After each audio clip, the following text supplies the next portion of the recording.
देखते हैं कि वर्तमान भौतिक स्वरूप भारत का वर्तमान भौतिक रूपरेखा तैयार होने में लगभग करोड़ों वर्ष लगे हैं।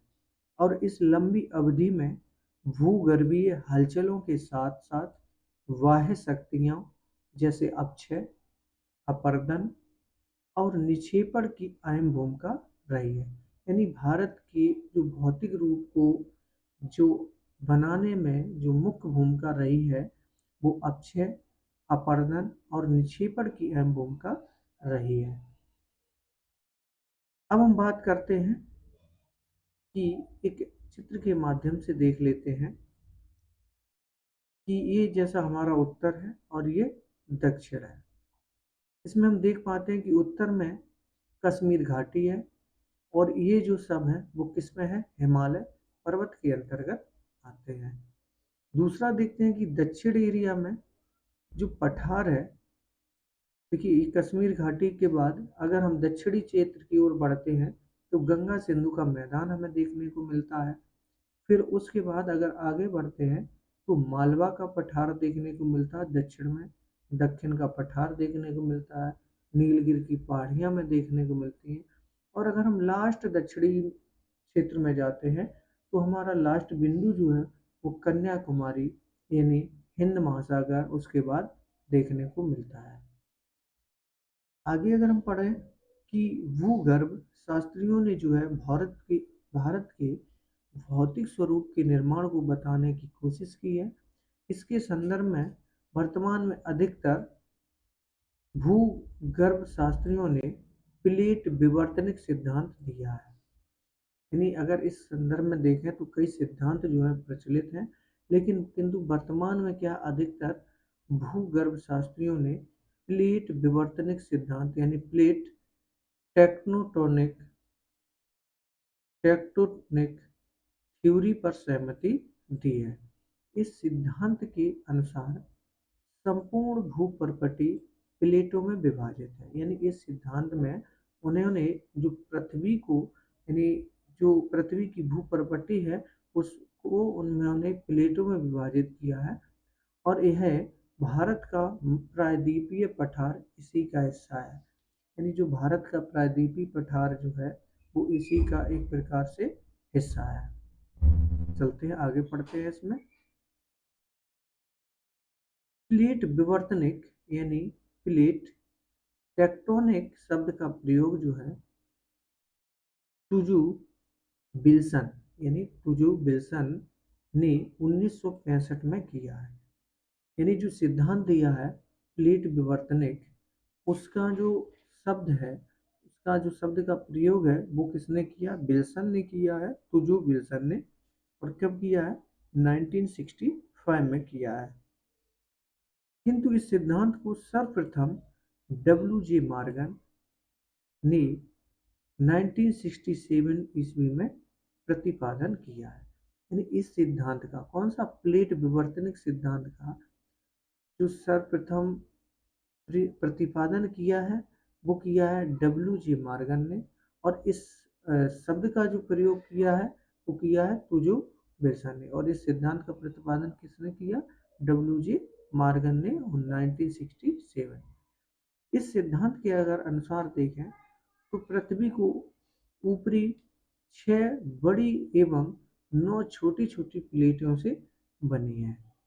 यानी अगर पृथ्वी देखें, पृथ्वी की ऊपरी परपटी जो है वो कितनी 6 बड़ी एवं 9 छोटी छोटी प्लेटों से बनी है। ये प्लेट हैं जो हैं जैसे कि एक पहली प्लेट आती है ऑस्ट्रेलिया, जिसे हम भारतीय भूखंड भी कहते हैं। दूसरी है अफ्रीकी भूखंड, अमेरिकी भूखंड, यूरेशियाई भूखंड,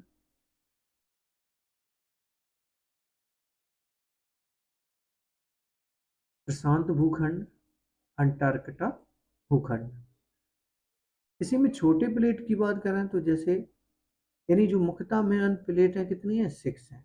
और इसके बाद छोटी छोटी अन्य प्लेटों की बात करें तो जैसे अरेबियन है, फिलीपीन है, जुआन दुफोका है, कोकोस है, नजका है, स्केटिया है और कैरिबियन और सोमालिया और बिस्मार्क। यानी जो अन्य छोटी छोटी प्लेटें हैं वो कितनी है, 9 प्लेटें हैं। इस प्रकार से इनके अनुसार भूपर्वती जो है बटी हुई है। अब हम आगे बढ़ते हैं। प्लेट धरातल के वे दृढ़ क्षेत्र हैं जो ठोस भूपटल का निर्माण करते हैं। दो प्लेटों के बीच विवर्तनिकी अथवा प्लेट सीमांत का निर्माण होता है।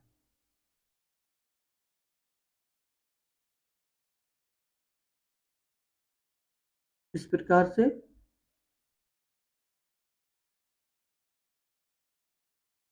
6 मुख्य प्लेटें हैं और उसके बाद 9 छोटी छोटी अन्य प्लेटें हैं। चलिए आगे पढ़ते हैं। प्रायद्वीपीय पठार भूपर्पटी के सबसे पुराने भागों में से एक है। जो प्रायद्वीपीय पठार है जो भूपर्पटी के सबसे पुराने भागों में से एक है और यह वह खंड है जो पृथ्वी की प्रथम ठोस हुए धरातल का प्रतिनिधित्व करता है। यह भूखंड कभी समुद्र में नहीं डूबा। यह भारत का सबसे प्राचीन कठोर एवं मूल भूखंड है। जो प्रायद्वीपीय पठार है वो सबसे पुराना है और यह जो खंड है पृथ्वी की प्रथम ठोस एवं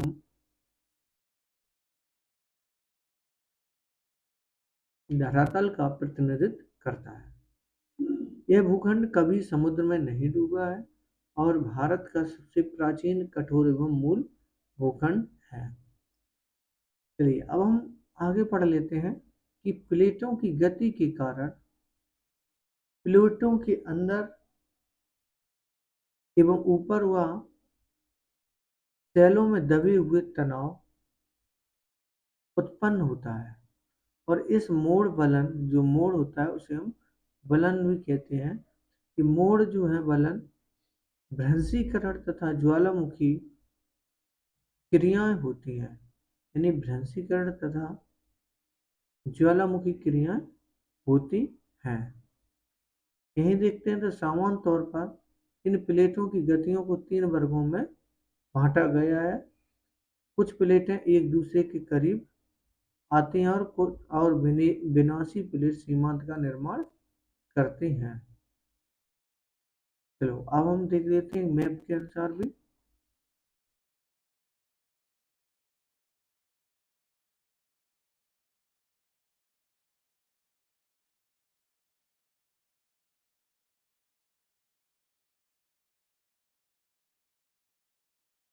चलिए आगे हम लोग देखते हैं।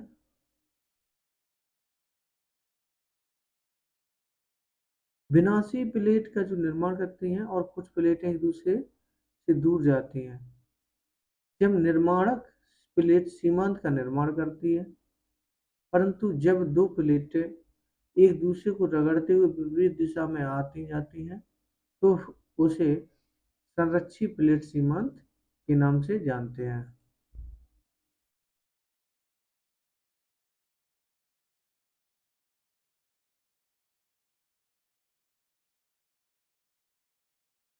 जब दो प्लेट एक दूसरे के करीब आती हैं तो वह भी टकरा कर टूट सकती हैं और यह प्लेट एक फिसल कर दूसरी प्लेट के नीचे चली जाती है।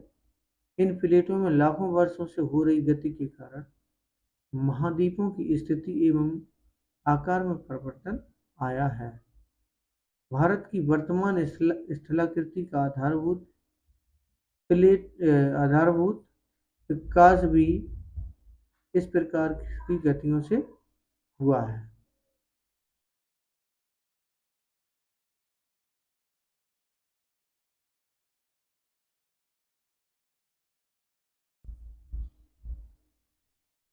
चलिए आगे हम पढ़ते हैं। पृथ्वी की उत्पत्ति लगभग 5 अरब वर्ष पूर्व हुई थी। कितने? लगभग 5 अरब वर्ष पूर्व हुई थी और पृथ्वी की इस आयु को 4 महाकल्पों ईरा में बांटा गया है। जैसे कि पहला है आजीविक,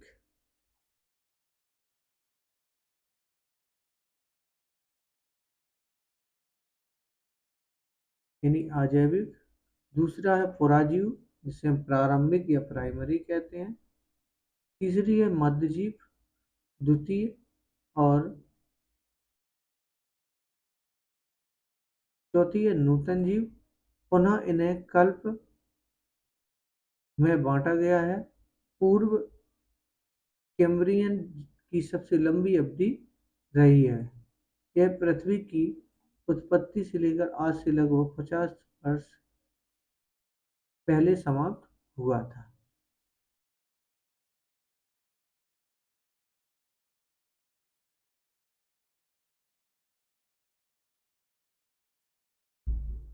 तो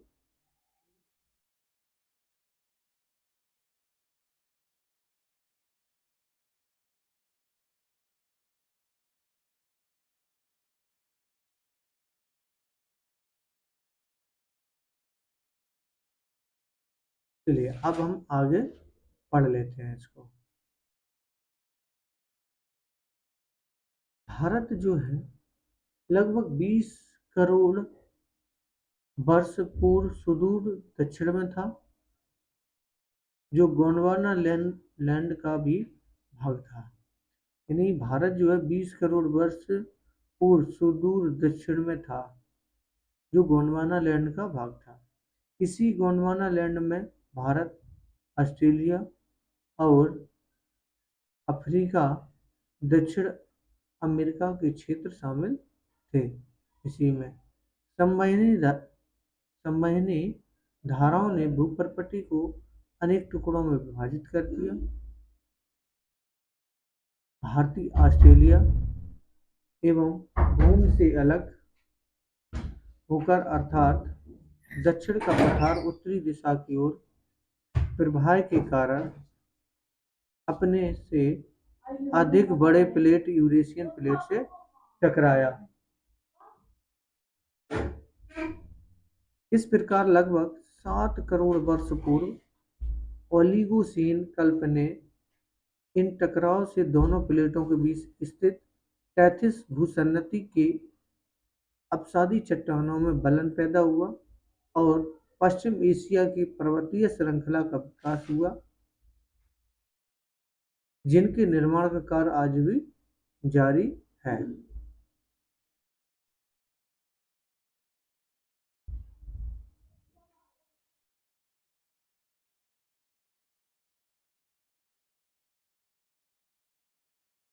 चलते हैं हम आगे।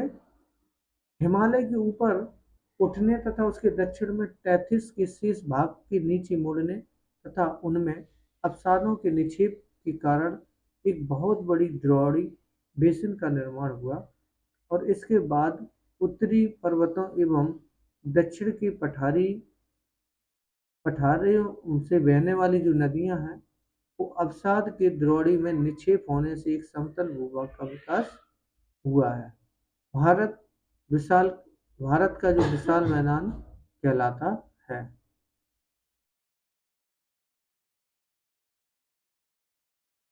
ये नए मोड़दार पर्वत के निर्माण की जो फोटो है, इसमें एक तैतीस सागर भी है, भू अवनति है, हिमालय पर्वत भी है, बेसिन द्रोणी भी है, तिब्बत का पठार और कुनाल का पठार है। अब हम बात करते हैं सागरों से टकराती लहरों और पठारों से निकलने वाली नदियों की अपसादी निक्षेप से समुद्र तटीय मैदान का विकास हुआ है और अंडमान निकोबार द्वीप समूह निमज्जित उच्च पर्वतीय भूमि का अवशेष है, जबकि लक्षद्वीप का निर्माण प्रवाली निक्षेप द्वारा हुआ है। अगर हम देखें कि भारत के संपूर्ण क्षेत्रफल 11% पर्वतीय भाग का और 28% पठारी क्षेत्र का, 18% पहाड़ी और 43% भूभाग मैदानी है। पहाड़ी एवं पठारी भाग की औसत ऊंचाई 300 से 900 मीटर की ऊंची है और इसके विपरीत मैदान एवं तटीय क्षेत्र में औसत ऊंचाई लगभग 300 से 900 मीटर के बीच है। इसके विपरीत मैदान एवं तटीय क्षेत्र में औसत ऊंचाई 160 मीटर से कम पाई जाती है और उत्तर के पर्वतीय भाग की औसत ऊंचाई 1200 मीटर से 6000 मीटर तक इस भूभाग में कुछ शिखर ऐसे हैं जिसकी ऊंचाई 8,000 मीटर से अधिक, और इनमें से अधिकतर चोटियां वर्ष भर बर्फ से ढकी रहती हैं, और यह दबाव के कारण परिवलन एवं क्षेप भ्रंश मिलते हैं। झीलों के निक्षेपित होने से बृहद हिमालय में कई घाटियों का निर्माण हुआ। इनमें कश्मीर से डल एवं वुलर झीलें अवशेष के रूप में इसके प्रमाण हैं। उत्तर की उत्तर इसके प्रमाण है, और उत्तर की उच्चभूमि के साथ में हिमालय 1,000 मीटर से भी अधिक गहरी जर्जर पाई जाती है। इसमें कई नदियां प्रभावित होती हैं, और इस भूभाग के दक्षिण शिवालिक में कई महत्वपूर्ण घाटियों का विकास हुआ है, और हिमालय पर्वत पामीर गठान से निकलकर पूरब की ओर जाता है। यह दक्षिण की ओर चाप बनाते हुए उत्तर पूर्व की ओर चली जाती है, और ब्रह्मपुत्र नदी को पार करने के उपरांत यह दक्षिण की ओर मुड़ जाती है, जहां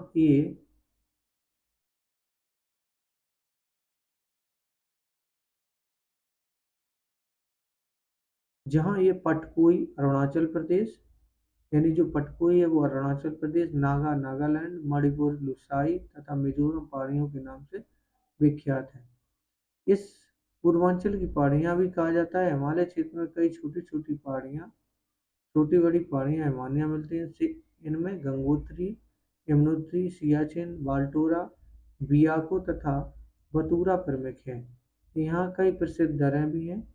इनमें जम्मू कश्मीर से जोजिला और बुर्जिल हिमाचल प्रदेश, और बड़ा लाचला और सिपकीला उत्तरांचल में हागला, तथा सिक्किम में नाथला और जलेपला दर्रे प्रमुख हैं। यानी जम्मू कश्मीर से जोजिला जो है बुर्जिल है, हिमाचल प्रदेश में बड़ा लाचला और सिपकीला है दर्रा, उत्तरांचल में जो है वो कौन सा है, थागला है, तथा सिक्किम में नाथुला और जालेपला दर्रा प्रमुख स्थित है।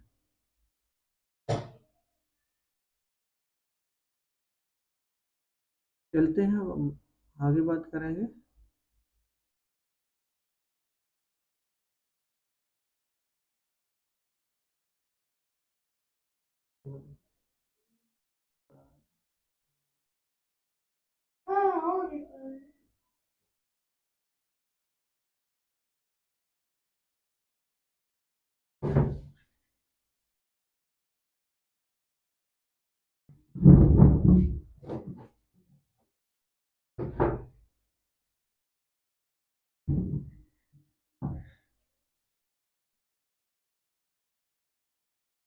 जैसा कि आप लोगों ने पढ़ा अभी तक, आप पढ़िए। उत्तरी पर्वतीय भाग के दक्षिण भाग के दक्षिण विशाल समतल भूभाग है, जो गंगा, सिंधु एवं ब्रह्मपुत्र और उसकी सहायक नदियों के तलछटों के निक्षेप से बना है। इसकी औसत गहराई 460 मीटर है। इस समतल भूभाग के मध्य अरावली पर्वत के आ जाने के कारण सिंधु और इसकी सहायक नदियां झेलम, चिनाब, रावी, ब्यास और सतलज इस अवशिष्ट पर्वत के पश्चिम में, तथा गंगा और उसकी सहायक नदियां यमुना, गंडक, घाघरा, गोमती, सरयू, कोसी, महानंदा और आदि पूरब में बहती हैं। अरावली पर्वत से प्रकार जल विभाजक का काम करता है। भारत का दक्षिणी भाग पठारी क्षेत्र है, जिसके उत्तर, पूरब और पश्चिम की कई पहाड़ियां हैं। इस क्षेत्र की औसत ऊंचाई 500 से 750 मीटर तक है। नर्मदा नदी संपूर्ण पठारी क्षेत्र को दो भागों में बांटती है। सतपुड़ा के दक्षिण तापी नदी की घाटी है। नर्मदा और तापी दोनों नदियों के संकीर्ण कछारी मैदान का निर्माण किया है। ये दोनों नदियाँ भ्रंश घाटी में होकर बहती हैं। इस पठारी क्षेत्र के उत्तरी सीमा पर विंध्याचल पर्वत है। इसके पश्चिम और पूरब में कई पहाड़ियाँ हैं। पश्चिम में पश्चिमी घाट पर्वत सह्याद्री के नाम से प्रसिद्ध है। यहाँ 3 प्रमुख दर्रे हैं जो थालघाट, भोरघाट और पालघाट के नाम से जाने जाते हैं। पूरब में पश्चिमी घाट की पहाड़ियों अत्यधिक कटी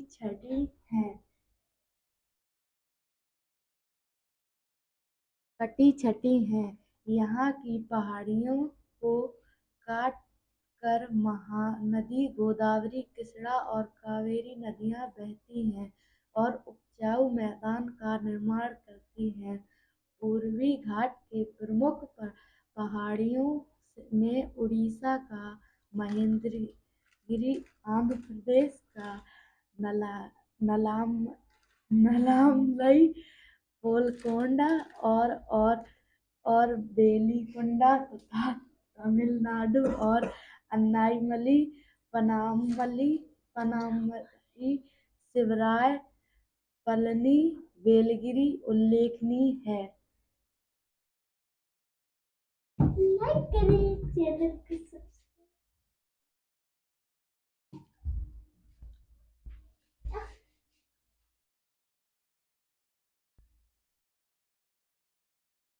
जैसा कि हमने अभी तक जो पढ़ा, अब हम इसमें आगे पढ़ते हैं कि दक्षिण के पठार के पूर्वी और पश्चिमी किनारे पर तटीय मैदानों का विकास हुआ है। यानी दक्षिण के पठार के पूर्वी और पश्चिमी किनारे पर तटीय मैदानों का विकास हुआ है और पश्चिम में यह मैदान संकीर्ण एवं कटा छटा है। यानी जो पश्चिम में है यह मैदान कैसा है? संकीर्ण एवं कटा छटा है, जबकि पूरब में चौड़ा है एवं समतल भी है। कच्छ के रण का मैदान समुद्री निक्षेप में उज्जीमन, जिसे हम बोलते हैं यूपीलिफ्टमेंट से बना है। अब बात करते हैं उत्तर के विशाल मैदान के बारे में। उत्तर के विशाल मैदान के उत्तर पश्चिम में शुष्क प्रदेश है जो राजस्थान की मरुभूमि कहलाती है।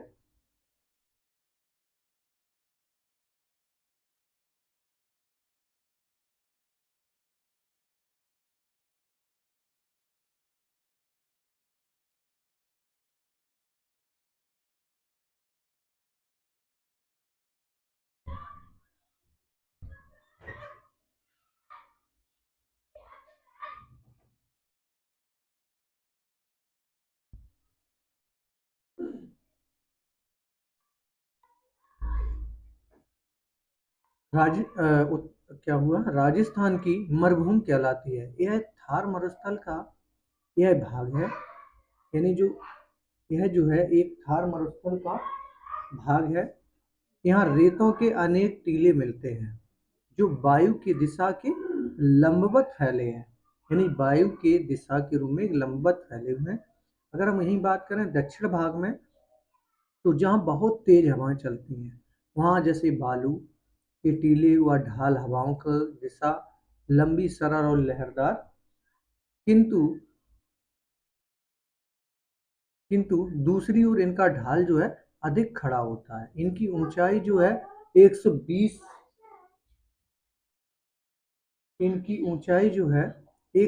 से 150 मीटर तक होती है। अब हम अगर इस मैप के अनुसार देखें जैसे कि हमें ये दिखता है कि हिंदुकुश और कुन-लुन श्रेणी जो है वो हमारे पामीर ग्रंथि यानी पामीर ग्रंथि जो है जम्मू कश्मीर के नॉर्थ में है। ये सुलेमन की जो श्रेणी है, ये कैलाश श्रेणी है। ये सब हमें देखने को मिलती हैं। चलते हैं हम आगे। अगर हम देखें अब भौतिक विभाग के बारे में, फिजिकल डिवीजन, इसको हम अभी थोड़ी देर में पढ़ेंगे, लेकिन इससे पहले जो हमने एक पढ़ा था नदियों के बारे में, उसको हम थोड़ा सा एक बार फिर से रिपीट कर लेते हैं।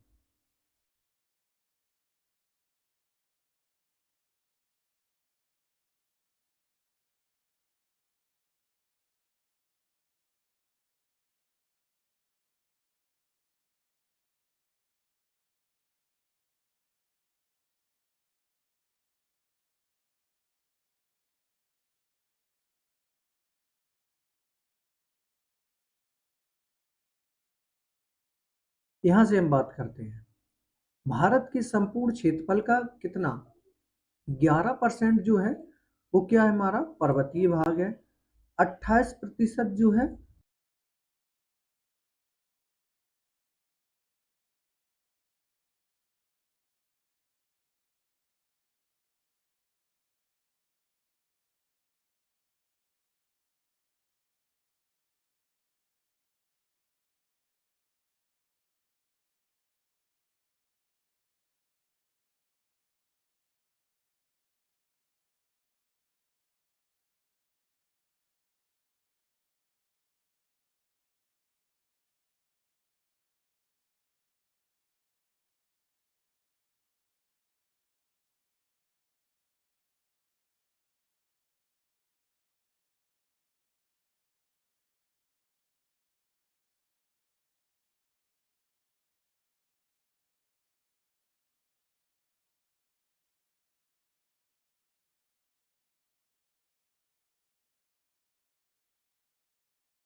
अब हम लोग क्या पढ़ेंगे, उत्तर का विशाल मैदान, बहुत ही इम्पोर्टेंट है। तो अब आगे देखते हैं हम लोग। हिमालय पर्वत की दक्षिण और दक्षिणी पठार के उत्तर तीन प्रमुख नदी प्रणालियां, यानी हिमालय पर्वत की दक्षिण में सबसे पहले हिमालय हो गया उत्तर में, उसके बाद दूसरा आता है हमारा उत्तर का जो विशाल मैदान है वो हिमालय पर्वत के दक्षिण और दक्षिणी पठार के उत्तर, जो दक्षिणी पठार के उत्तर जो है वो तीन प्रमुख नदी प्रणालियां हैं, जैसे सिंधु नदी प्रणाली, गंगा नदी प्रणाली और ब्रह्मपुत्र नदी प्रणाली। उसकी सहायक नदियों से बना है। ये विशाल मैदान जो है वो सिंधु गंगा ब्रह्मपुत्र का मैदान कहा जाता है। उसकी जो सहायक नदियां से जो बना विशाल मैदान जो है, जिसको हम किस नाम से जानते हैं, सिंधु गंगा ब्रह्मपुत्र का मैदान, क्योंकि ये तीन जो है नदी प्रणालियां से बना हुआ है। तो इस प्रकार से सिंधु गंगा ब्रह्मपुत्र का मैदान जिसे कहा जाता है। यह मैदान जलोढ़ मिट्टी से बना है। किस मिट्टी से बना है? जलोढ़ मिट्टी सबसे अधिक है और इसी से बना हुआ है। और भारत की ही नहीं बल्कि विश्व का सबसे अधिक उपजाऊ जो और घनी जनसंख्या वाला मैदान है। कौन सा? सिंधु गंगा ब्रह्मपुत्र का मैदान या उत्तर का विशाल मैदान। लाखों वर्षों में हिमालय के गिरिपाद में स्थित बहुत बड़े बेसिन, जिसे हम द्रोणी के नाम से जानते हैं, द्रोणी में जलोढ़ के निक्षेपण से इस भाग का निर्माण हुआ है। यह 7 लाख वर्ग किलोमीटर से अधिक क्षेत्रफल में फैला है। उत्तर का विशाल मैदान कितना? 7 लाख वर्ग किलोमीटर में फैला हुआ है। पश्चिम से पूर्व इसकी लंबाई लगभग 2400 किलोमीटर है। कितनी? 2400 किलोमीटर है और 150 से 500 मीटर की किलोमीटर चौड़ा है। लंबाई कितनी है? 2400 किलोमीटर, यानी पश्चिम से पूर्व की ओर। और इसकी अगर चौड़ाई अगर देखें तो जो चौड़ाई है वो 150 से 500 किलोमीटर चौड़ा है। यह मैदान सामान्यतः समुद्र तल से 240 मीटर से अधिक ऊंचा नहीं है। यानी जो मैदान है वो इसकी ऊंचाई थोड़ी कम है, क्योंकि यह मैदान सामान्यतः समुद्र तल से कितनी? मात्र 240 मीटर से अधिक ऊंचा नहीं है।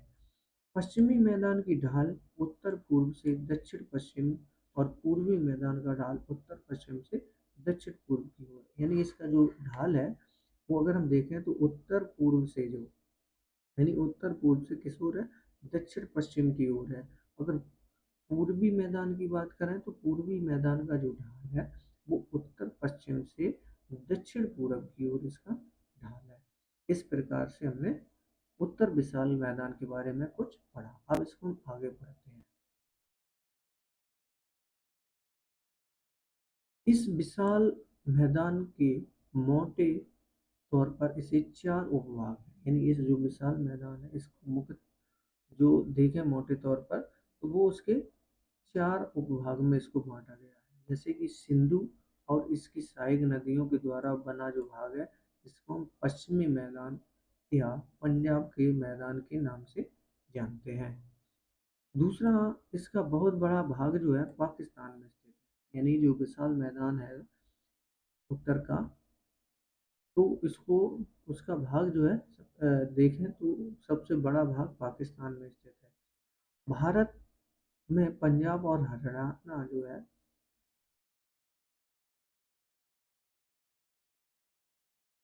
पश्चिमी मैदान या पश्चिम का मैदान सबसे अधिक इसमें किसमें भाग है? पाकिस्तान में है। और भारत में पंजाब और हरियाणा का पश्चिम भाग में इसमें सम्मिलित है।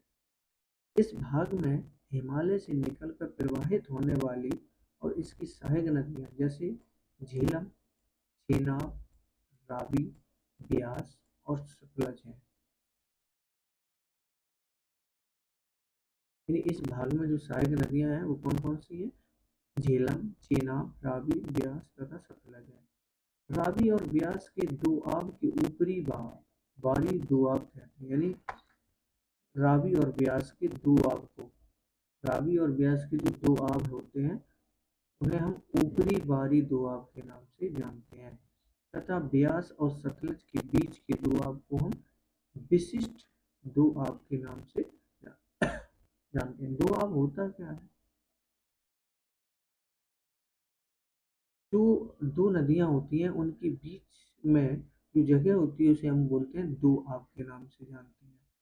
तो दोआब के जो कि अगर रावी और ब्यास में देखें तो उसे हम ऊपरी बाई दोआब के नाम से जानते हैं, और ब्यास और सतलज के बीच में जो दोआब होते हैं उसे हम बिस्ट दोआब के नाम से जानते हैं।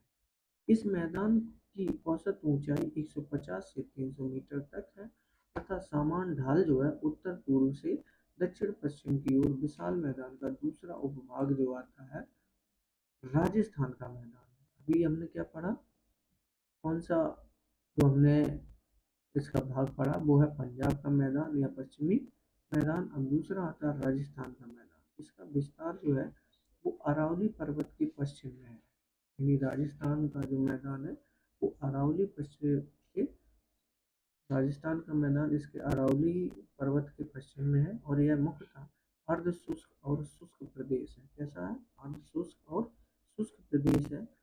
बलू बलूका स्तूप यहाँ की प्रमुख स्थलाकृति है। ये रेत में जो हवा के द्वारा स्तूप बनता है जिसे हम बलूका नाम से जानते हैं, तो बलूका स्तूप यहाँ की प्रमुख स्थलाकृति है। पूर्वी भाग में यहाँ कई पहाड़ियाँ हैं जिन्हें टोर के नाम से जानते हैं। राजस्थान की विशाल भाग में अगर देखें तो यहाँ की बलूका स्तूप है जो प्रमुख स्थलाकृति है यहाँ की।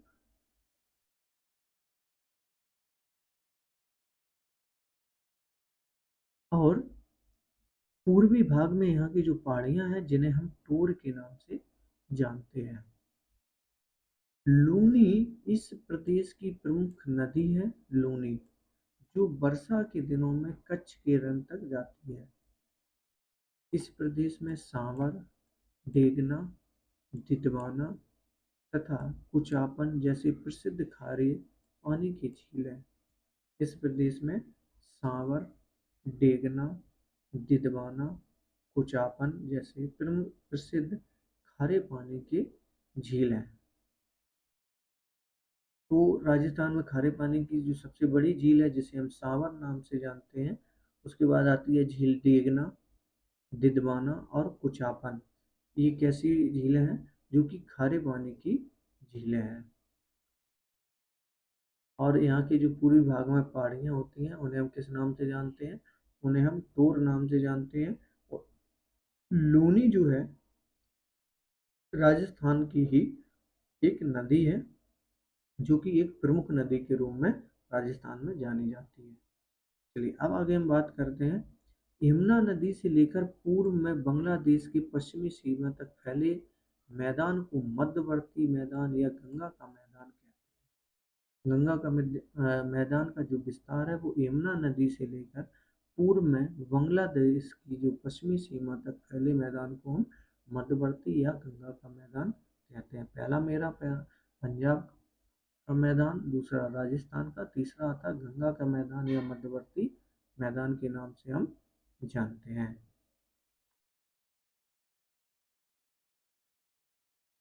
तो हमारे मैदान जो हुए पश्चिमी मैदान जैसे पंजाब के नाम से, और राजस्थान मैदान, और तीसरा हमारा आता है गंगा का मैदान। यह विशाल मैदान का तीसरा उपभाग है। यह घग्गर से तीस्ता नदी तक है, लगभग 1400 किलोमीटर लंबा है। कौन सा? गंगा का मैदान। जो कि इसका विस्तार अगर देखें तो यमुना नदी से लेकर पूर्व में बांग्लादेश की पश्चिमी सीमा तक फैला हुआ है। यह घग्गर से तीस्ता नदी तक लगभग 1400 किलोमीटर लंबा है, और इस मैदान की ढाल सामान्यतः जो है वो उत्तर पश्चिम से दक्षिण पूर्व की ओर है। इसका विस्तार उत्तर भारत के राज्यों यथा जैसे उत्तर प्रदेश, बिहार, झारखंड की कुछ भाग तथा पश्चिमी बंगाल में फैला हुआ है। इसका गंगा का मैदान। इस विस्तृत मैदान को 3 उपभागों में बांटा गया है, यानी जो गंगा का मैदान है उसे 3 भागों में बांटा गया। जैसे ऊपरी गंगा का मैदान, इसके अंतर्गत दिल्ली से इलाहाबाद तक का क्षेत्र ऊपरी गंगा का मैदान। दूसरा था मध्यवर्ती गंगा का मैदान जो कि इलाहाबाद से फरक्का तक आता है। और तीसरा आता है निचली गंगा का मैदान। इसके अंतर्गत गंगा का डेल्टा प्रदेश आता है जो कि पश्चिम बंगाल राज्य में फैला हुआ है। बात करते हैं नेक्स्ट कि उत्तरी पश्चिमी भाग का शिवालिक पहाड़ी, यानी उत्तरी पश्चिमी पश्चिम भाग की शिवालिक पहाड़ी और दक्षिण में छिटपुट पहाड़ियों को छोड़कर बिहार राज्य का अधिकतर भाग जो है वो गंगा और सहायक नदियों के द्वारा लाई गई जलोढ़ मिट्टी से बना हुआ है। यहाँ गंगा का मैदान दो भागों में बंटा है। ये है उत्तरी गंगा का भाग या उत्तरी गंगा का मैदान तथा दक्षिणी गंगा का मैदान है। उत्तरी गंगा के मैदान को प्रमुख तीन नदियां जैसे गंडक, बूढ़ी गंडक, बागमती कमला, कोसी और महानंदा है। उत्तरी गंगा के अंतर्गत कौन कौन सी आती हैं? गंडक, बूढ़ी गंडक, बागमती, कमला, कोसी और महानंदा है। कोसी को बिहार का शोक कहते हैं। कोसी को क्या कहते हैं? बिहार का शोक कहा जाता है। और यहाँ की नदियों में प्रतिवर्ष बाढ़ आते हैं, जिसके कारण यहाँ झाड़न झील, जिसके कारण क्या हुआ, एक झाड़न झील, दलदल और चौर भूमि का विस्तार होता है। दक्षिणी गंगा के मैदान की प्रमुख नदियां जो हैं वो हैं सोन, पुनपुन, फल्गु नदी तथा चानन नदी है। उत्तरी गंगा के मैदान कौन सी नदियां थी? जैसे गंडक, बूढ़ी गंडक, बागमती, कमला, कोसी, महानंदा। और कोसी को जो है बिहार का शोक कहते हैं। इसके बाद बात करते हैं, यहाँ पर जो प्रतिवर्ष बाढ़ आते हैं उसके कारण एक झीलें प्रकट बनी हुई है, जो कि झाड़न झील, दलदल और चौर जो है इसका भूमि विस्तार है। अगर हम बात करें दक्षिणी गंगा के मैदान की, तो दक्षिणी गंगा का जो मैदान है उसमें जो इसकी सहायक नदियां हैं वो है सोन, पुनपुन, फल्गु, चानन है। यह ये नदियां जो है ग्रीष्म काल में कैसी हो जाती है? सूख जाती है जल की पतली धारा के रूप में, यानी थोड़ा सा जल इसमें बहता रहता है। आगे बात करते हैं, निम्न क्षेत्रों को यहाँ जल्ला या टाल भी कहा जाता है। यानी यहाँ पर जो दक्षिणी मैदान है गंगा का, उसे हम जल्ला या टाल के नाम से भी जानते हैं, जो नई जलोढ़ मिट्टी का क्षेत्र है। चलिए अब हम आगे बढ़ते हैं ब्रह्मपुत्र का मैदान या पूर्वी मैदान की।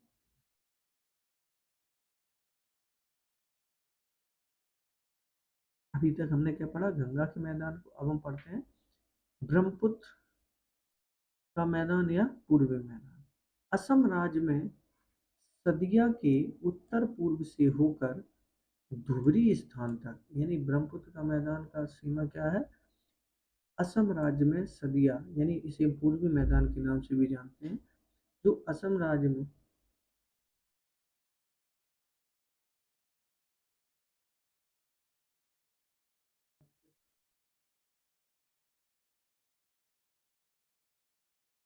उत्तर पूर्व से होकर धुबरी स्थान तक लगभग 650 किलोमीटर लंबा है। और इस मैदान के पश्चिमी भाग को छोड़कर, यानी इस मैदान के पश्चिमी भाग को छोड़कर सबसे ऊंचे पहाड़ी भाग है। यानी पश्चिमी भाग को अगर छोड़े तो और यहाँ पर कैसे हैं? ऊंचे भाग हैं। और इस भाग का ढाल जो है क्रमशः उत्तर पूर्व से दक्षिण पूर्व की ओर होती जा रही है।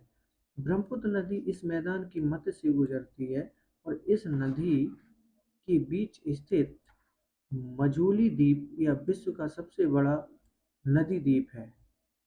जो इस नदी के बीच स्थित कौन सा है? मजूली द्वीप है। और जो कि ऐसा द्वीप है जो विश्व का सबसे बड़ा नदी द्वीप है। कौन सा? मजूली द्वीप। और ये ब्रह्मपुत्र जो इसके बीच के से निकली हुई, इस वजह से इसको पूर्वी मैदान में ब्रह्मपुत्र के मैदान के नाम से भी जानते हैं, क्योंकि सबसे ज्यादा सहायक जो है वो ब्रह्मपुत्र नदी के द्वारा ही इस मैदान का निर्माण हुआ है। इसमें इस नदी के बीच में जो स्थित है वो कौन सा द्वीप है? वो है मजूली द्वीप, जो कि विश्व का सबसे बड़ा नदी द्वीप है। अब बात करते हैं भौतिक आकृतियों की भिन्नता के आधार पर विशाल मैदान को चार भागों में बांटा गया है। यानी भौतिक आकृतियों के आधार पर अगर देखें तो इस विशाल मैदान को चार भागों में बांटा गया है। नदियों द्वारा पर्वत से नीचे उतरते समय शिवालिक ढाल पर 8 से 16 किलोमीटर के चौड़ी पट्टी में छोटे बड़े पत्थरों के टुकड़े काफी मोटाई में जमा कर दिए हैं और इसी निक्षेप को हम किस नाम से जानते हैं? भावर के नाम से जानते हैं। भावर प्रदेश में छोटी छोटी नदियां लुप्त हो जाती हैं, किंतु जब इस पट्टी की दक्षिण में नदियां या सरताएं पुनः प्रकट होती हैं और नम एवं दलदली क्षेत्र का निर्माण करती हैं, यह तराई कहलाता है। यानी जब यह दलदली क्षेत्र का निर्माण करती हैं या सरताएं पुनः प्रकट होती हैं और नम रहती है, तो जिसे हम तराई कहते हैं। और जो छोटे बड़े पत्थरों के टुकड़े काफी मोटाई में जमा हो जाते हैं और इसी निक्षेप को हम किस नाम से जानते हैं? भावर नाम से जानते हैं। यहाँ पर ऊंची घास और घने जंगल फैले हुए हैं, जो कि वन श्रेणियों से वन प्राणियों से भरा हुआ है। चलिए, तो मैंने समझा कि भावर किसे कहते हैं। भावर जो है उन छोटे बड़े पत्थरों के जो टुकड़े होते हैं उसके निक्षेप के कारण जमा हो जाते हैं, उन्हें हम भावर कहते हैं। उसके बाद तराई किसे कहते हैं? जो दलदली क्षेत्र या नमी क्षेत्र होता है उसे हम तराई के नाम से जानते हैं। चलिए, अब आगे हम पढ़ते हैं। गंगा के मैदान में जहाँ नदियों द्वारा पुरानी मिट्टी के ऊंचे मैदान बन गए हैं, वहाँ नदियों के बाढ़ का जल नहीं पहुंच पाता है। जहाँ नदियों के बाढ़ का जल नदी में पहुंच जाता है, सॉरी, गंगा के मैदान में जहाँ नदियों द्वारा पुरानी मिट्टी के ऊंचे मैदान बन गए, वहाँ पर क्या होता है? नदियों की बाढ़ का जल नहीं पहुंच पाता है, उसे हम बांगर के नाम से जानते हैं। जहाँ यानी पानी कम पहुंच पाता है, उसे हम बांगर के नाम से जानते हैं। इस क्षेत्र की मृदा में चूनेदार निक्षेप पाए जाते हैं। नए कछारी बाग जो निचले मैदान है, जहाँ बाढ़ का जल प्रतिवर्ष पहुंचकर नई मिट्टी की परत जमा कर देता है। क्या होता है कि यहाँ पर जो चूनेदार निक्षेप पाए जाते हैं, जो भांगर कहते हैं, और इसी क्षेत्र की मृदा में क्या होता है? चूनेदार जो निक्षेप पाए जाते हैं और एक नए कछारी बाग जो निचले मैदान है, वहाँ पर बाढ़ का जल प्रतिवर्ष पहुंचकर एक नई मिट्टी पर परत जमा कर देते हैं, जिसे हम एक खादर के नाम से जानते हैं।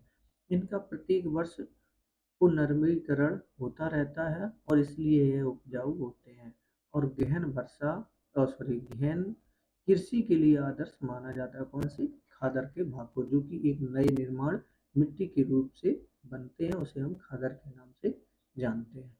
तो मैंने समझा कि भावर किसे कहते हैं। तो भावर कहते हैं छोटे बड़े पत्थरों के टुकड़े से जो काफी मोटाई में जमा हो जाते हैं, उसे हम भावर कहते हैं। तराई किसे कहते हैं? जो दलदली और नमी जो क्षेत्र होते हैं, उन्हें हम तराई कहते हैं। भांगर किसे कहते हैं? जहाँ पानी का महत्व कम होता है, पानी कम पहुंच पाता है, खेतों में बंजर रहते हैं, उसे हम भांगर कहते हैं। बंजर क्षेत्रों को क्या कहते हैं? भांगर कहते हैं। और खादर किसे कहते हैं? जब निचले मैदान में जहाँ बाढ़ का जल पहुंचता है और उससे लाई गई मिट्टी के द्वारा नई मिट्टी से बनने वाले जो परत होती है उसको जमा हो जाता है, उसे हम खादर के नाम से जानते हैं। इस प्रकार से हमने इस भाग को पढ़ा, मैं उत्तर के विशाल मैदान को। अब हम तीसरा पढ़ते हैं, दक्षिण का पठारी क्षेत्र, यानी दक्षिण के पठार के बारे में बात करते हैं।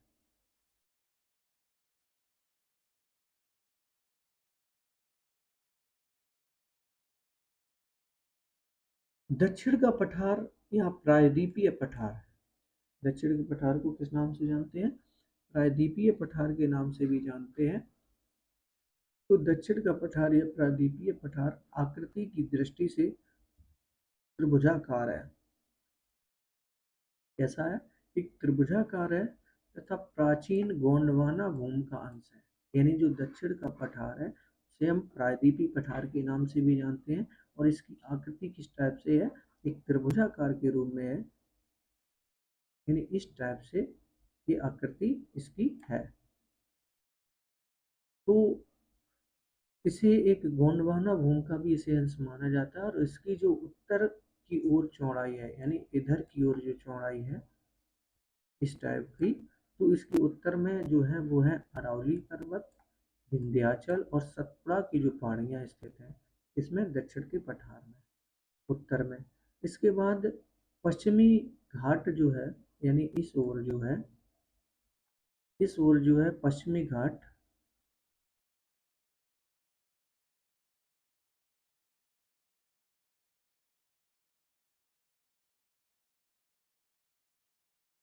पश्चिम में पश्चिमी घाट पर्वत और पूर्व में पूर्वी घाट की पहाड़ियाँ हैं।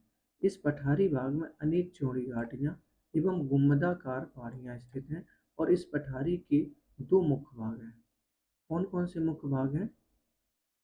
वो है मध्य उच्च भूमि, दक्षिण का पठार,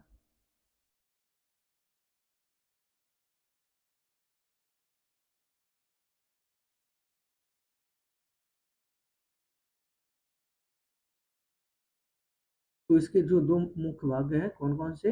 दक्षिण का उत्तर पठार में मध्य उच्च भूमि और दक्षिण का पठार।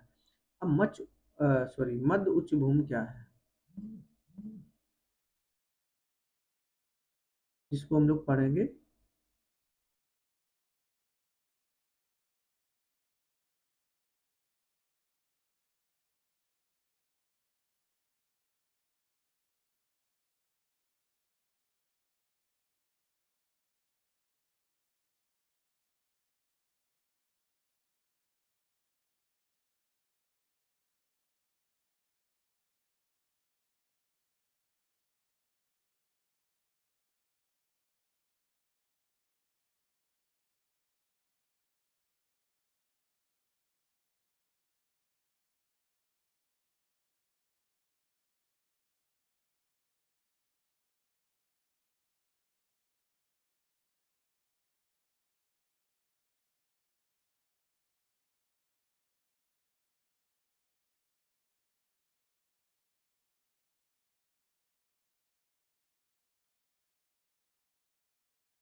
तो मध्य उच्च भूमि में क्या है? मध्य उच्च भूमि का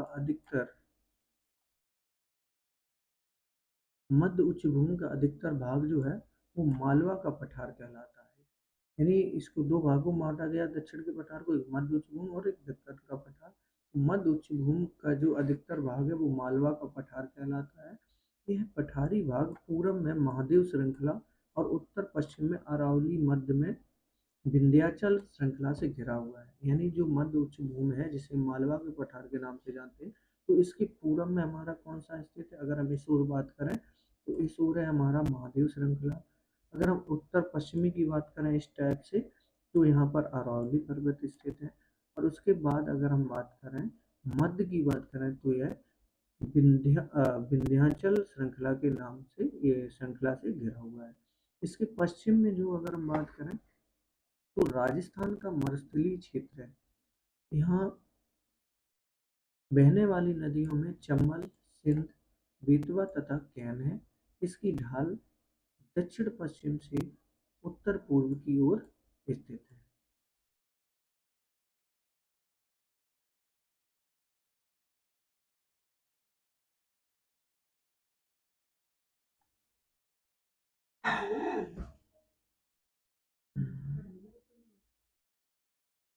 आज हम एक अपने नए वीडियो के साथ उपस्थित हूँ और अपने एक नए चैनल में स्वागत करते हैं। इस नई वीडियो के साथ, जैसा कि हमने कल इसके पहले वीडियो पढ़ा जिसमें भौतिक विभाग यानी फिजिकल डिवीजन से था, जिसमें हम दो फिजिकल डिवीजन पढ़ चुके हैं और उससे बनने वाले महत्वपूर्ण जो प्रश्न थे उनके बारे में भी पढ़ा और उनकी महत्वपूर्ण जो पॉइंट थे, बिंदुओं को समझा और एक मैप के द्वारा भी प्रदर्शित किया। अगर जिसने नहीं देखा हो तो प्लीज आप हमारे इस पिछली वीडियो को देख सकते हैं। अब हम आज पढ़ेंगे दक्षिण का पठार। दक्षिण के पठार के बारे में पढ़ेंगे, जो कि फिजिकल डिवीजन यानी भौतिक विभाग में तीसरा डिवीजन है, तीसरा भाग है, इसको पढ़ेंगे। तो स्टार्ट करते हैं और देखते हैं इसको भी बहुत ही बारीकी से और एक एक पॉइंटों को समझते हैं। दक्षिण का पठार या प्रायद्वीपीय पठार आकृति की दृष्टि से एक कैसा है? यह एक त्रिभुजाकार है, इस प्रकार से है, तथा प्राचीन गोंडवाना भूमकांश है। यानी जो दक्षिण का पठार है वो एक प्रायद्वीपीय पठार आकृति की प्रायद्वीपीय पठार है जो कि गोंडवाना भूमकांश है। यह उत्तर की ओर कैसा है? चौड़ा है और दक्षिण में एक संकीर्ण है।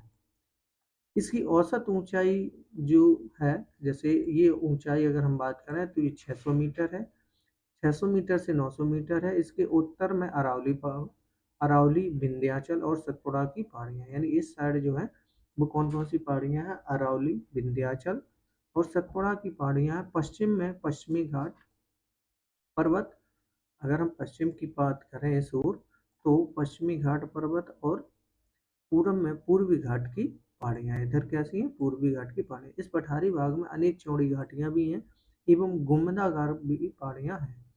इस पठारी भाग को दो भागों में मुख्यतः बांटा गया। पहला होता है मध्य उच्च भूमि, दूसरा दक्कन का पठार, जिसमें महत्वपूर्ण जो रहेगा हमारा दक्कन का पठार रहेगा। तो हम स्टार्ट सबसे पहले को देख लेते हैं, मध्य उच्च भूमि को। मध्य उच्च भूमि पहला भाग है जो कि दक्षिण पठार का डिवीजन में पहला डिवीजन है। मध्य उच्च भूमि का अधिकतर भाग जो है वो कैसा है? मालवा का पठार कहलाता है। यानी जो मध्य उच्च भूमि है वो मालवा के पठार को कहा जाता है और यह पठारी भाग पूरब में महादेव श्रृंखला और उत्तर पश्चिम में अरावली और मध्य में विंध्याचल श्रृंखला से घिरा हुआ है। यानी जो मध्य उच्च भूमि है इसके पठारी भाग पूरब में महादेव श्रृंखला है, किस ओर? यानी अगर हम इस ओर बात करें तो वो हमारे महादेव श्रृंखला और उत्तर पश्चिम में अरावली और इसकी मध्य में बीचों बीच में विंध्याचल श्रृंखला है। इसके पश्चिम में राजस्थान का मरुस्थलीय क्षेत्र है, पश्चिम में मरुस्थलीय क्षेत्र है। यहाँ पर बहने वाली नदियाँ जो हैं जैसे चंबल नदी है, सिंध है, बेतवा तथा कैन है। यहाँ पर यानी मध्य उच्च भूमि में जो बहने वाली नदियाँ वो चंबल, सिंध, बेतवा तथा कैन है। इसकी ढाल जो है वो दक्षिण से पश्चिम की ओर तथा उत्तर पूर्व की ओर है। यह भाग पश्चिम में चौड़ा और पूर्व में संकीर्ण है। इसकी पूर्वी विस्तार के स्थानीय रूप से बुंदेलखंड तथा बघेलखंड के नाम से जाना जाता है। इसके पूर्वी विस्तार के स्थानीय रूप में अगर देखें जो बुंदेलखंड है तथा वहाँ बघेलखंड के नाम से जाना जाता है और इसके सुदूर पूर्व के विस्तार को मुख्यतः दामोदर और स्वर्णरेखा नदियों द्वारा अपवाहित छोटा नागपुर का पठार कहा जाता है। थोड़ा स्पीड से है, थोड़ा समय के अनुसार हम स्पीड चल रहे हैं। तो जैसा कि हमने पढ़ा इसमें क्या है? चंबल नदी, सिंध, बेतवा तथा कैन है और इसकी मुख्यतः जो विस्तार है जैसे दामोदर और स्वर्णरेखा नदियों द्वारा अपवाहित छोटा नागपुर का पठार कहा जाता है। अगर हम इसमें मैप के आधार पर अगर देखें तो सबसे पहले अगर हम लोग देखते हुए चल रहे हैं, जैसा कि इस मैप में सबसे ऊपर हमारा जयपुर है। ये मध्य जो है उच्च भूमि है, मध्य उच्च भूमि, जिसमें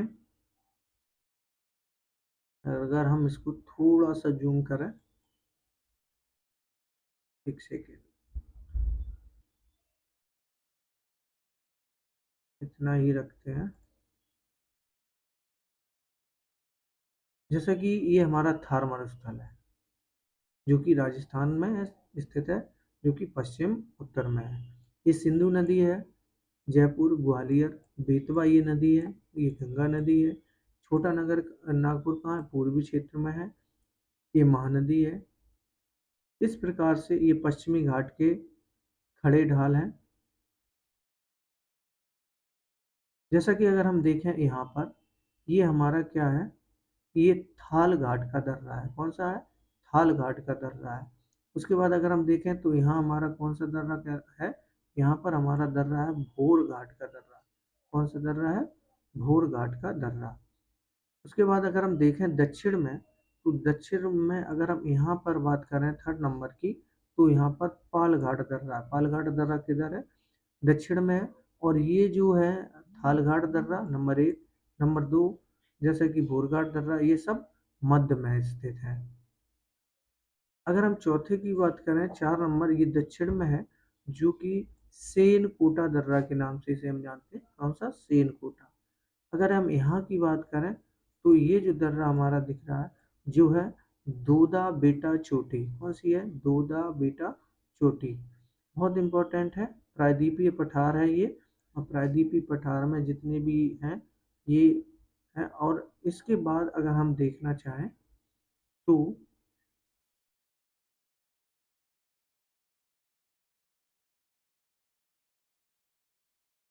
6 नंबर में, हमारा 6 नंबर जो है इस मैप में हाँ प्रदर्शित हो रहा है कि 1 2 3 4 5, और हमारा 6 में आता है जो कि है अनाई मुदी चोटी के नाम से, जिससे हम जानते हैं कौन से? अनाई मुदी चोटी। यानी यहाँ पर हमारा जो है वो है अनाई मुदी चोटी के नाम से इसे हम जानते हैं। तो मैंने समझा कि ये दक्षिण में जैसे है, तो ये हमारा सेनकोटा दर्रा, पालघाट दर्रा इसमें मुख्य, और भोरघाट दर्रा है। तो भोरघाट जो है वो मध्य में है, जो कि मुंबई के आसपास में है। और पालघाट जो दर्रा है वो हमारा लास्ट दक्षिण में है, जहाँ की पलनी पहाड़ियाँ हैं। यहाँ अन्नामलाई पहाड़ियाँ, नीलगिरी, मालवार, बेम्बद झील, कोचिकट, तिरुवनंतपुरम, पाक जल संधि है ये, जो कि हमारे पाक जल संधि श्रीलंका को अलग करती है अपने इंडिया से। एक कोरोमंडल है। इस प्रकार से ये हमारा प्रायद्वीपीय पठार का मैप रहा। चलते हैं आगे। विंध्याचल की दक्षिण में इन्हीं के समांतर सतपुड़ा पर्वत तथा पूरब में अमरकंटक और छोटा नागपुर का पठार है। यानी प्रायद्वीपीय पठार के अनुसार देखें तो विंध्याचल के दक्षिण में समांतर सतपुड़ा पर्वत है। पूरब में कौन सा है? अमरकंटक और छोटा नागपुर है। जैसा कि हम इस मैप में देखें तो पूरब में ये छोटा नागपुर है, ये विंध्याचल है हमारा। आगे देखते हैं इसी में। सतपुड़ा की 1350 मीटर ऊंची धूपगढ़ चोटी पंचमढ़ी पहाड़ी पर है। यानी जो धूपगढ़ चोटी है वो किस पर है? पंचमढ़ी पहाड़ी पर है। इस क्षेत्र में छोटा नागपुर का पठार भी एक सुस्पष्ट पठारी इकाई है। इसका विस्तार बिहार राज्य के गया जिला के दक्षिणी सीमा तक है। और इस पठारी भाग में बहने वाली जो नदियां हैं, जैसे वो दामोदर, सोन और स्वर्ण रेखा है। इसका पश्चिमी मध्यवर्ती भाग 1100 मीटर ऊंचा है, जो पात क्षेत्र है। यानी इस पठारी भाग में बहने वाली जो नदियां जैसे दामोदर, सोन और स्वर्ण रेखा है, इसके पश्चिमी अगर मध्यवर्तीय भाग को देखें तो 1100 मीटर ऊंचा है, जो कि पात क्षेत्र है कहलाता है। और छोटा नागपुर जो कि झारखंड का सबसे ऊंचा पठारी क्षेत्र, यानी छोटा नागपुर कौन का सबसे ऊंचा पठार है? वो है झारखंड में। रांची का पठार इसके पूर्व में है तथा इसकी ऊंचाई औसत 600 मीटर है। तीसरा पठार की बात करें तो वो निचले हजारीबाग का पठार है, जिसकी ऊंचाई औसत 300 मीटर है। यहाँ पारसनाथ की पहाड़ी 1365 मीटर ऊंची है। पारसनाथ की पहाड़ी जो है वो 1365 मीटर ऊंची है। सतपुड़ा पर्वत के दक्षिण में तापी घाटी है। यानी सतपुड़ा पर्वत के दक्षिण में तापी घाटी है, और नर्मदा और तापी दोनों नदियां जो है भ्रंश घाटियों से होकर बहती हैं। यानी सतपुड़ा पर्वत के दक्षिण में तापी की घाटी है, और नर्मदा तथा तापी दोनों नदियां भ्रंश घाटियों से होकर बहती हैं। और अरावली की पहाड़ियां दक्षिण पश्चिम में गुजरात से लेकर उत्तर पूर्व में दिल्ली तक फैली हैं। यानी अरावली की जो पहाड़ियां हैं वो दक्षिण पश्चिम में गुजरात से लेकर उत्तर पूर्व में दिल्ली तक फैली हैं। दिल्ली के निकट इसे दिल्ली की पहाड़ियां कहते हैं। दिल्ली के निकट इसे क्या बोलते हैं? दिल्ली की पहाड़ियां बोलते हैं। वैसे ही अरावली की पहाड़ियां हैं जो दक्षिण पश्चिम में गुजरात से लेकर दिल्ली तक फैली हुई हैं। अरावली की औसत ऊंचाई 300.920 मीटर तक है, किंतु दक्षिण पश्चिम में आबू के निकट इसकी सबसे ऊंची चोटी माउंट आबू की गुरु शिखर जो कि 1722 मीटर है ऊंचा है। ये बहुत इंपॉर्टेंट है। अरावली की जो औसत ऊंचाई है वो कितनी है, 300 से 9.2 यानी 300.920 मीटर तक, किंतु दक्षिण पश्चिम में आबू के निकट यानी आबू जो है उसके निकट सबसे ऊंची जो चोटी है वो है माउंट आबू की गुरु शिखर, जो गुरु माउंट आबू की गुरु शिखर है जो कि 1722 मीटर ऊंचा है। इस प्रकार से हमने मध्य उच्च भूमि के बारे में पढ़ा। अब हम देखते हैं दक्कन का पठार, यानी दक्कन का पठार बहुत ही इंपॉर्टेंट है इसी के में। अब दक्कन के पठार को दक्कन ट्रैप भी कहा जाता है, यानी ये क्वेश्चन अभी पिछले एग्जाम में पूछा गया 3.0 में। दक्कन के पठार को दक्कन ट्रैप भी कहा जाता है। यह लावा द्वारा निर्मित है और लगभग 5 लाख वर्ग किलोमीटर में फैला हुआ है। दक्कन के पठार को दक्कन ट्रैप कहा जाता है और यह किसका विस्तार कितना है, 5 लाख वर्ग किलोमीटर में है। इसके अंतर्गत मध्य प्रदेश, महाराष्ट्र, अधिकांश भाग पश्चिमी में जो है आंध्र प्रदेश, कर्नाटक और तमिलनाडु राज्य के अधिकतर भाग आते हैं किसमें, दक्कन के पठार में। इसमें सबसे ज़्यादा जैसे मध्य प्रदेश, महाराष्ट्र और इसके आंध्र प्रदेश, कर्नाटक तथा तमिलनाडु के राज्य इसमें शामिल हैं। यहाँ लावा की अधिकतम अनुमानित गहराई 2134 मीटर तक है। इसकी जो अनुमानित गहराई है वो कितनी है, 2134 मीटर है, किंतु पूरब और उत्तर की ओर इसकी गहराई कितनी है, वो अपेक्षाकृत कम है। तो मैंने समझा कि दक्कन के पठार को किस नाम से पुकार सकते हैं, वो दक्कन का ट्रैप भी कहा जाता है और इसमें अधिकांश भाग किसका, मध्य प्रदेश, महाराष्ट्र के, जो कि 5 लाख वर्ग किलोमीटर में इसका भाग फैला हुआ है। अब बात करते हैं पश्चिमी घाट। पश्चिमी घाट पर्वत उत्तर में तापी नदी के बाएं तट से प्रारंभ होकर दक्षिण में कन्याकुमारी अंतरीप तक 1600 किलोमीटर लंबाई में फैला हुआ है।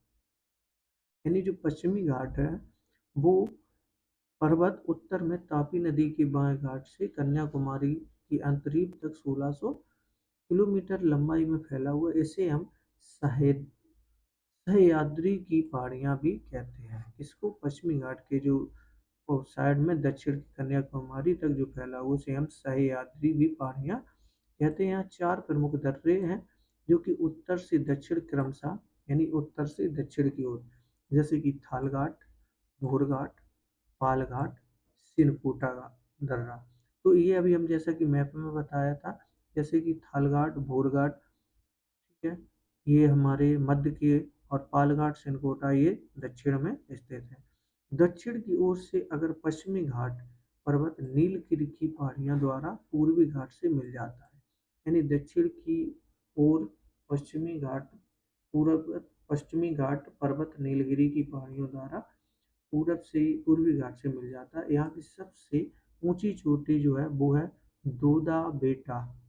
यहाँ की सबसे ऊंची चोटी कौन सी है नीलगिरी पहाड़ियों में, दोदा बेटा, जो कि 2670 मीटर ऊंची है। लेकिन अगर यहीं हम बात करें दक्षिण भारत की सर्वोच्च शिखर, तो दक्षिण भारत की सर्वोच्च, ये बहुत इंपॉर्टेंट है, याद रखें, दक्षिणी भारत की सर्वोच्च शिखर जो है वो है अन्नामुड़ी, जो कि है 2695। और अगर यहीं हम बात करें दक्षिण की ओर से पश्चिमी घाट पर्वत नीलगिरी की पहाड़ियों द्वारा जो पूर्वी घाट से मिल जाता है, तो इसके बीच की जो सबसे ऊंची चोटी जो है वो है दोदा बेटा। और अगर भारत की सर्वोच्च शिखर की बात करें तो वो है अन्नामुड़ी, जो 2695 मीटर है। अन्नामलाई की पहाड़ियां पर स्थित है। पूर्वी समुद्र तटीय मैदान के समानांतर महानदी की घाटी में दक्षिण में नीलगिरी तक दक्षिण पूर्वी दिशा में 1800 किलोमीटर की लंबाई में पूर्वी घाट पर्वत फैले हैं। यानी पूर्वी समुद्री तटीय मैदान के समानांतर महानदी की घाटी से दक्षिण में नीलगिरी तक तथा दक्षिण पूर्वी दिशा में 1800 किलोमीटर की लंबाई में पूर्वी घाट पर्वत फैले हुए हैं। आगे बढ़ते हैं, ये है पश्चिमी घाट से बिल्कुल भिन्न, यानी ये पश्चिमी घाट से बिल्कुल भिन्न है। यह अधिक कटा छटा तथा पहाड़ियों के रूप में है। उड़ीसा में महेंद्रगिरी, आंध्र प्रदेश में नल्लामलाई, पालकोंडा तथा तमिलनाडु में अन्नामलाई, पचममलई, शिवराय, पलनी, बेलंगिरी पूर्वी घाट की प्रमुख पहाड़ियां हैं, पश्चिमी घाट से बिल्कुल अलग है। ये पहाड़ियां जो है महानदी गोदावरी, कृष्णा, कावेरी नदियों द्वारा पृथक है। ये नदियां जो है उपजाऊ मैदान तथा डेल्टा का निर्माण करती हैं। किसका निर्माण करती हैं? वो डेल्टा का निर्माण करती हैं।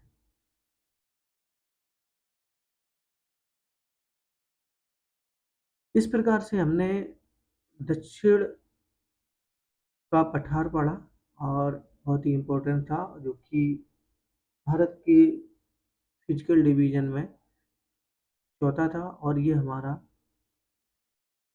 तटीय मैदान जो है चौथा रहेगा। अभी हमने तीसरा पढ़ा था, ये चौथा जो हमारा तटीय मैदान। तटीय मैदान क्या है? जो कि अधिकतर हमें दक्षिण में मिलता है। दक्षिण के पठार के दोनों किनारों पर तटीय मैदान का विस्तार है।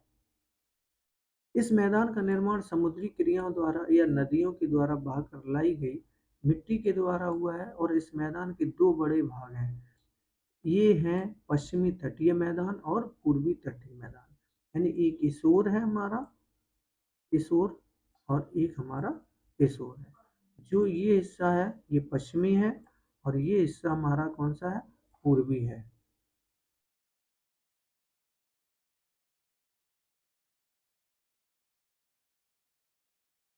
इस प्रकार से आगे देखते हैं।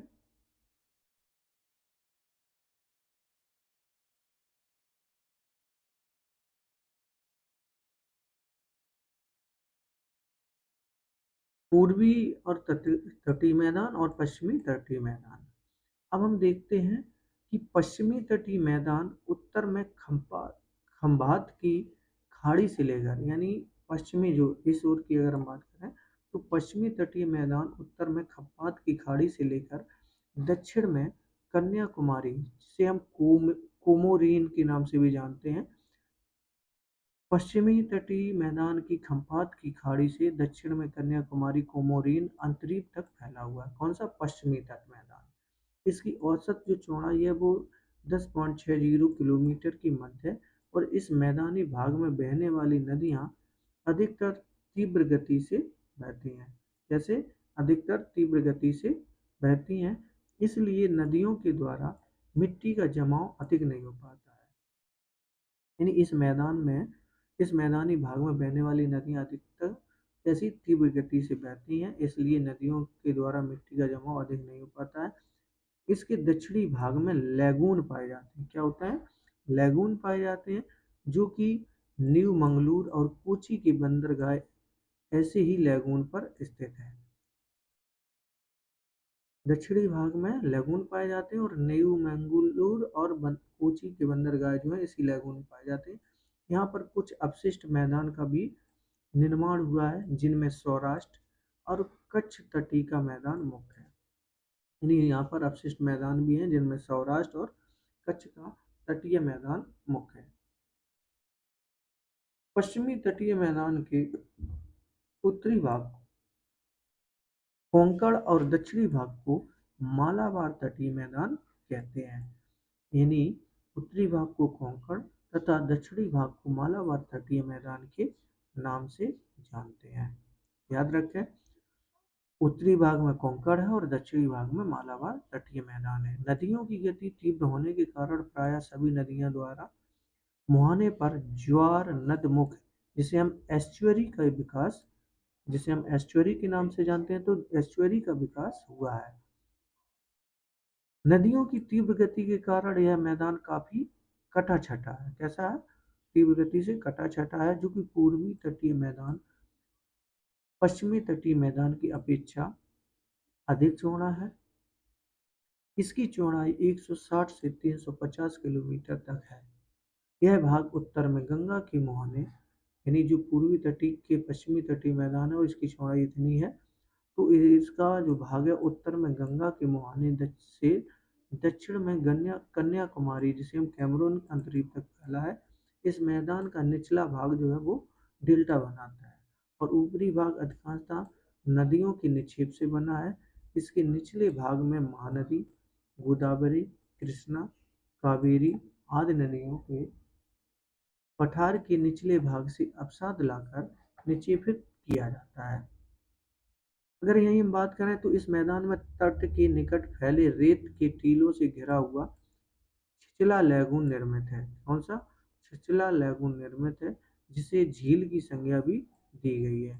इस तटीय मैदान के उत्तरी भाग को गोलकुंडा तट तथा दक्षिणी भाग को कोरोमंडल तट के नाम से जानते हैं। यानी इस तटीय मैदान के उत्तरी भाग को हम गोलकुंडा तट तथा दक्षिणी भाग को कोरोमंडल के नाम से जानते हैं।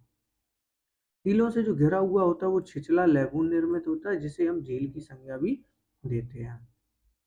अब हमारा लास्ट आता है 5वां नंबर, भारतीय मरुस्थल, जो कि सबसे बड़ा मरुस्थल के रूप में हम लोग पढ़ेंगे। तो राजस्थान के पश्चिम में एक बड़ा शुष्क प्रदेश है।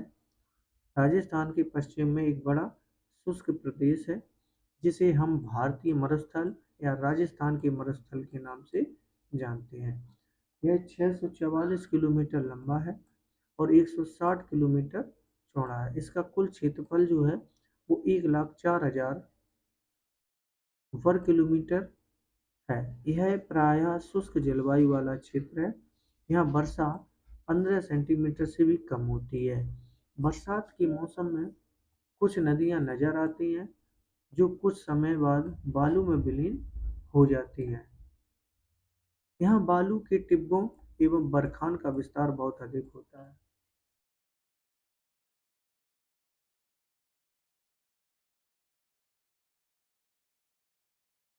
यहाँ पर क्या है, यहाँ बालू के टिब्बों या एवं बरखान का विस्तार बहुत अधिक है। यहाँ की एकमात्र बड़ी नदी है जिसे हम लूनी नदी के नाम से जानते हैं। यानी राजस्थान में सबसे बड़ी नदी जो है वो लूनी नदी है, जो कि यहाँ बहुत ही प्रसिद्ध है। यह भारत में अंतः प्रवाह की सबसे लंबी नदी है। अंतः प्रवाह का मतलब भूमि के अंदर ही इस नदी को सबसे ज़्यादा इसका प्रवाह देखने को मिलता है। इसे इसीलिए लूनी नदी के नाम से जानते हैं। इस नदी का अंत कच्छ के रण में हो जाता है। अब ये 5वां था। इसके बाद अंतिम हमारा लास्ट जो है 6 नंबर, वो है द्वीप समूह, जो कि भारत भूभाग के का अंतिम भाग है। द्वीप समूह भारत की समुद्र सीमा के अंतर्गत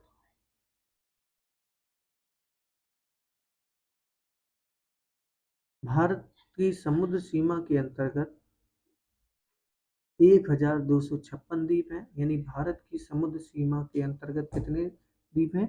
1256 द्वीप हैं। ये मुख्यतः जो है दो समूह में है। जैसे कि बंगाल की खाड़ी का द्वीप समूह लगभग 572 द्वीप हैं। इसमें किसमें? बंगाल की खाड़ी द्वीप समूह में। इसके जिसके 36 द्वीपों पर आबादी पाई जाती है। अरब सागर में 47 द्वीप हैं। इसके अतिरिक्त गंगा सागर और महानदी के डेल्टा में अनेक द्वीप स्थित हैं। यानी इसके अतिरिक्त हमारा क्या है, गंगा सागर और महानदी के डेल्टा में अनेक द्वीप स्थित हैं। यानी जो दो समूह हैं, जैसे कि बंगाल की खाड़ी के द्वीप समूह, जिसमें लगभग 572 द्वीप हैं, जिसके 36 द्वीपों पर आबादी पाई जाती है। उसके बाद आते हैं अरब सागर में।